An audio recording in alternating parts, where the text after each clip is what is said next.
नमस्कार, आप सभी लोगों का स्वागत है। Shri Ram Ayurvedic medical college and hospital में पट्टापुर बाईपास पे ये सिचुएटेड है।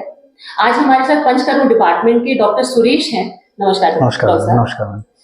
आज डॉक्टर साहब हमें बताएंगे, जैसे दिसंबर आते आते, शरद ऋतु आते आते हम लोगों ने सुना है घरों में पेरेंट्स को, बड़े लोगों को पेन की शिकायत होती है। तो डॉक्टर साहब, पंचकर्म आयुर्वेद कैसे हेल्प करता है पेन्स में? सभी को मेरा नमस्कार। आपने मैम बहुत सही क्वेश्चन किया है। आज के डेज में सबसे ज्यादा देखा जाए हर घर में मैम कि कमर दर्द बहुत ही कॉमन सिम्टम्स हो गया है, चाहे वो मिडिल एज के हो या ओल्ड एज के हो। तो सबसे ज्यादा कमर दर्द के पेशेंट हमारे पास आते हैं, कहते हैं भाई कमर दर्द हो रहा है। इसमें क्या क्या रीजन हो सकता है मैं आपको बताऊंगा, क्या क्या कॉजेस होता है कमर दर्द का। कॉजेस बेसिकली देखा जाते हैं कि कई तरह के कॉज होते हैं, या तो स्ट्रक्चरल कॉजेस भी हो सकता है या मैकेनिकल कॉजेज भी हो सकता है। मतलब ये रहता है कि कोई पेशेंट आपके पास आता है, किसी को काफी देर तक सिटिंग उसका पोस्चर है, या हैवी लिफ्ट करता है, या मान लो कि वो चोट लग जाती है, वो एक्सीडेंटल होता है, तो उसके कमर में दर्द होना चालू हो जाता है। तो ये सब काजेज रहता है बैक पेन के लिए। तो डॉक्टर साहब, आजकल जैसे हमने सुना है, पहले तो ओल्ड एज के साथ दिक्कत रहती थी पेन की, लेकिन आजकल जैसे ज्यादातर कॉर्पोरेट्स में लोग काम करते हैं या सिटिंग पोजीशन पे ज्यादातर लोग काम करते हैं, तो उसमें सिटिंग की वजह से बैक में पेन और काफी सारी अन्य अन्य बीमारियां हो जाती है। तो उसके लिए क्या आयुर्वेद में, पंचकर्म में क्या ट्रीटमेंट्स है?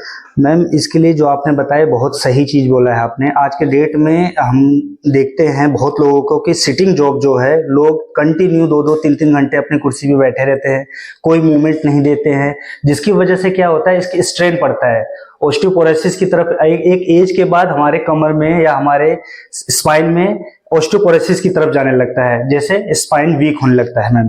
तो उसके बाद इसमें हम पंचकर्मा का बहुत ही अच्छा रोल है। हमने तो ऐसे भी केस देखे हैं जो कि भाई कई जगह से, बड़े बड़े हॉस्पिटलों से हमारे पास पेशेंट आए हैं, और वो पेशेंट ये बोलता है कि सर हमें ऑपरेशन की जरूरत पड़ती है।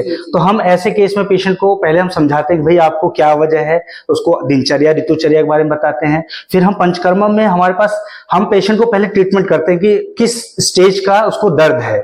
उसको हम ये देखते हैं कि कहीं स्टेनोसिस तो नहीं है, तो कहीं उसमें कोई पर्टिकुलर प्रोसीजर्स हैं, थेरेपीज? क्या क्या थेरेपीज है मैम? उसमें हम थेरेपी, सबसे बेस्ट थेरेपी जो होता है कटिबस्ती। उसके बाद सेकंड आता है हमारा PPS, जिसे हम पत्र पिंड स्वेद कहते हैं। देन थर्ड आता है, हम एनिमा की तरफ जाते हैं, जो कि हर्बल एनिमा होता है। इसमें हम 2 तरह के एनिमा यूज करते हैं, कसाय एनिमा और तेल की व्यस्ति देते हैं। तो हम इसमें पर्टिकुलर 7 डेज का एक प्लान करते हैं कि कोई भी चीज हम नेचुरल ट्रीटमेंट करते हैं, तो हम किसी चीज को नेचुरल हील करने के लिए किसी चीज को समय देना पड़ता है। हम ऑपरेट नहीं कर रहे हैं, हम नेचुरल हीलिंग। डॉक्टर साहब, सैटरडे संडे में क्या, जैसे लोगों को आजकल बड़ा बिजी शेड्यूल रहता है, कॉर्पोरेट में तो बिल्कुल टाइम ही नहीं मिलता है, तो सैटरडे संडे में क्या आप लोगों के यहाँ थेरेपिस्ट वगैरह अवेलेबल रहते हैं? हमारे पास मैडम एक्सपर्ट थेरेपिस्ट है, और हम 24x7 डेज हमारा हॉस्पिटल ओपन रहता है। आप आ सकते हैं, सैटरडे संडे भी आ सकते हैं, थेरेपी ले सकते हैं और इसका आप फायदा ले सकते हैं। जैसे डॉक्टर साहब आपने बताया 7 डेज कंटिन्यूअसली, तो वो अगर पॉसिबल नहीं है तो क्या 2 दिन सैटरडे संडे में फायदा रहता है और उसे हम अगले हफ्ते कंटिन्यू कर सकते हैं? कोशिश करें। अगर आप बहुत बिजी शेड्यूल है तो आप फायदा तो रहेगा, उसका फायदा आपको पूरा मिलेगा, लेकिन कोशिश करें आप 7 डेज कंटिन्यू करवा लेंगे तो इसका बेनिफिट आपको और भी बेहतर देखने को मिलेगा।